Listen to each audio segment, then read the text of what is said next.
Year 1995, a 27 years old man started a telecom company. His vision to connect every Indian with the mobile services. That company was Idea Cellular. Within few years, it became India's leading telecom company. But suddenly what happened? Why does they face a downfall? Why even mega merger with the Vodafone can't save them? Is this end of Vodafone Idea?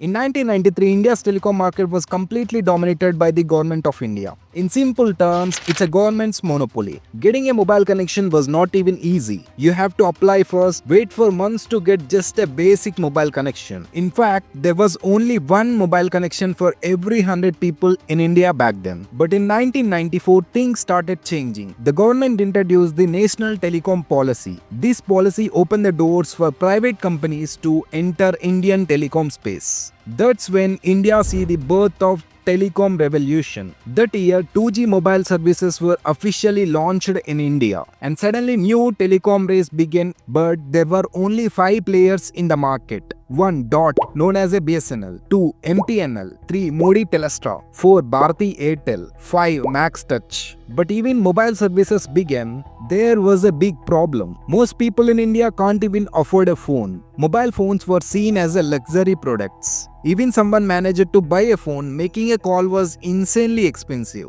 To give you an idea, if you want to call your friend and talk 1 minute, it could cost you up to 16 rupees per minute back then. But one man quietly observing all of this.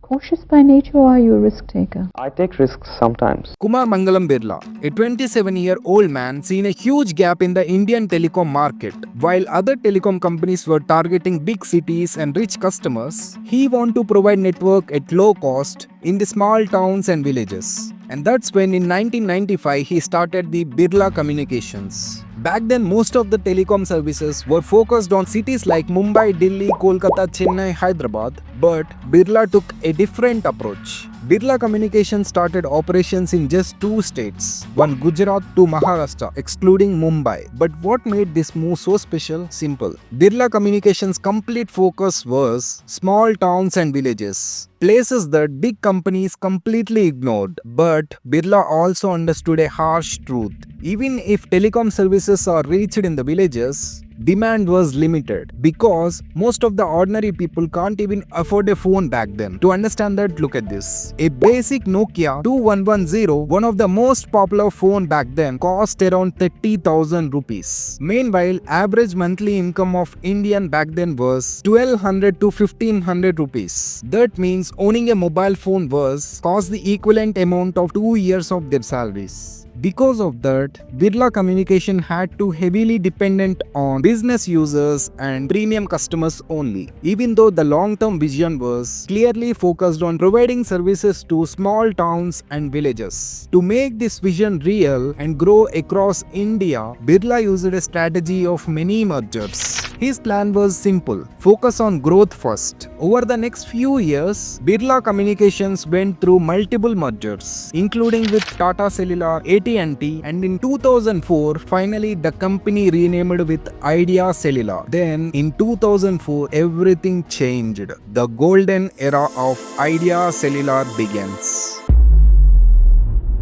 In the late 90s, the cheapest mobile phone cost between 20,000 to 30,000. That was a lot of money for most of the people. But by 2004, phone prices starting to fall a lot. You could get a phone for less than 5,000 rupees. For the first time, mobile phones became affordable to many Indians. Demand for phones went extremely high. The biggest change happened when prepaid scratch card was introduced for just 10 to 20 rupees. Suddenly, using a mobile phone became extremely cheap. Because of this, phones were no longer for only rich or business people. Students, farmers, shopkeepers, drivers, people from all kind of backgrounds started using phones. For Idea Cellular, this was the beginning of golden era. The number of subscribers grew so fast. During all this growth, Idea's marketing strategy played an important role. Do you guys remember their famous ads like Honey Bunny? Hello, honey. honey bunny,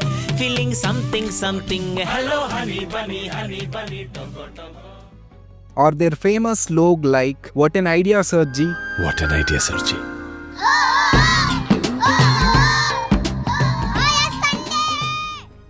These ads became very popular in India. They made people feel connected with the brand. In just few years, Idea quickly became one of the most trusted telecom brand in India. And if we see growth, in 2005, Idea have only 5 million subscribers and it reported the profit of 211 crores. Fast forward to 2025, that number skyrocketed to 166 million subscribers with profit of 3,193 crores. When everything was going well, that's when problem began. What Kumar Mangalam Birla doesn't know that 2015 was going to be the last profitable year for Idea because just around the corner, a disruptive force was preparing to enter the market that could shake up entire telecom industry. That's Jio.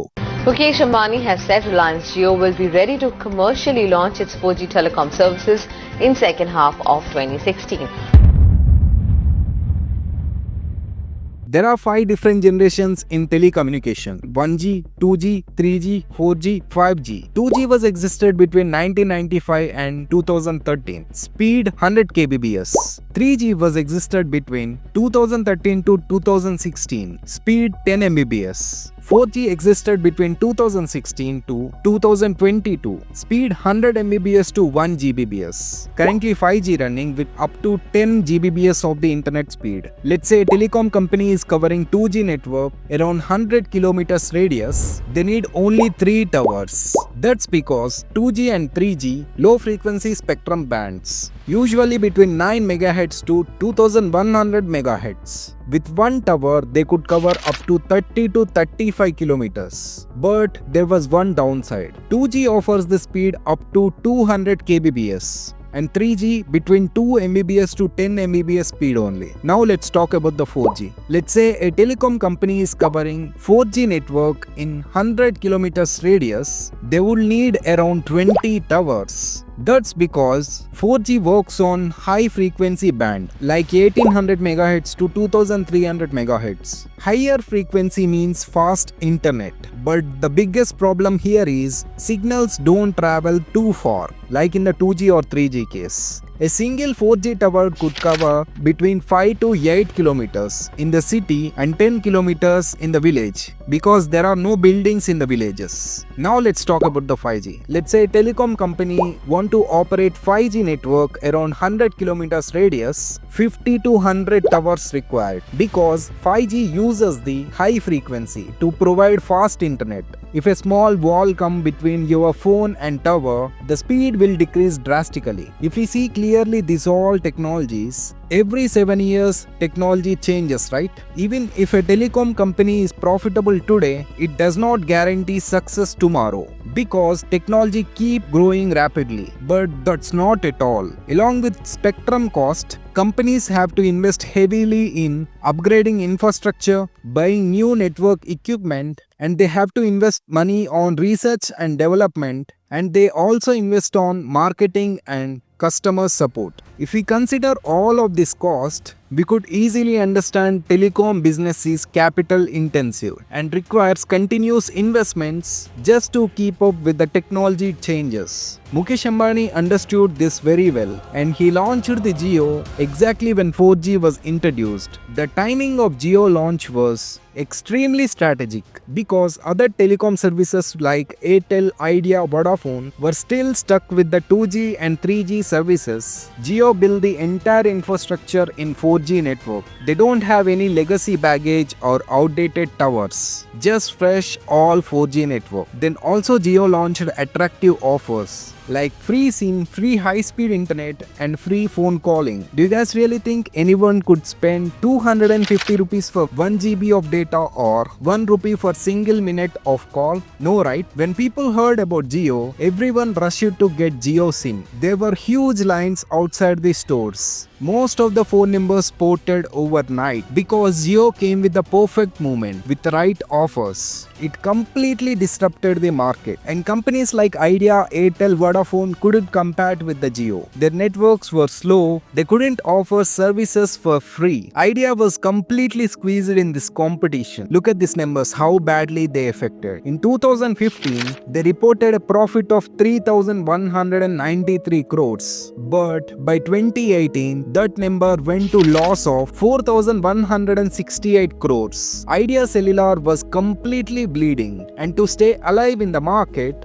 Idea did something bold. In August 2018, Idea merged with Vodafone to form a new brand called V. At launch, they were massive. They have over 400 million subscribers in India. Two brands together. On paper, it looked like a game changer. But in reality, it was merger of two sinking ships. Because both networks have the old infrastructure, they were already losing the users. In this gap, Jio and Airtel grown rapidly, offering cheap and fast services with gobbling up market share. But when it come to Vodafone Idea, it was bleeding. In 2018, it was reported the loss of 4,168 crores, right? But that number exploded to 14,604 crores loss in 2019. At this time, other big bomb dropped on Vodafone Idea. That's AGR dues. The Supreme Court on Friday rebuked Airtel, Vodafone and the Department of Telecommunications as well for the delay in payment of dues, and after Airtel has cleared its dues. The AGR dues which are on the company are about 70,000 crore rupees. This verdict from the Supreme Court, a lot of brokerages had pinned hopes that there might be some relief, and thereby leading to some bullish commentary on Vodafone Idea. AGR stands for Adjusted Gross Revenue, but what are these AGRs exactly? To understand that, let's see this example. Let's say Vodafone Idea earned money from different sources. Let's say they made 100 crores by selling data, SMS and calls. They made 10 crores by renting out their towers to other companies. They made 5 crores from interest from money they kept in the bank, and some more money from selling equipment. Vodafone Idea thought we only pay the taxes on the amount we earn from core telecom business, like that 100 crores, which they made by selling data, calls, SMS. But government said they have to pay tax on all the amount they made, not just on the money they made with telecom services. That means Vodafone Idea have to pay money on 120 crores, not on 100 crores, right? And the biggest problem here is government is not asking money of 1 or 2 years. It was asking money of last 15 years of taxes. Now imagine this difference. 2 crores into 15 years. But this is just example. In real, that amount is 58,000 crores. But the biggest problem here is Vodafone Idea does not have money to pay their dues. On the top of that, their loss grown from 14,600 crores in 2019 to 29,301 crores by 2023. So they had no choice. Because of the government pressure, they have to pay the money, right? But they don't have. So what Vodafone Idea did was, they convinced the government to accept the Vodafone Idea shares instead of cash. Because of that, government stake in Vodafone Idea went to 33%. Even after that, Vodafone Idea has the debt of 2.3 lakh crores as of December 2024. This includes 77,000 crores of AGR dues, 1.4 lakh crores of spectrum liabilities, and other loans on the top of them. So they don't have money to repay them. They even took a case to the Supreme Court to cancel these dues. But Supreme Court refused it.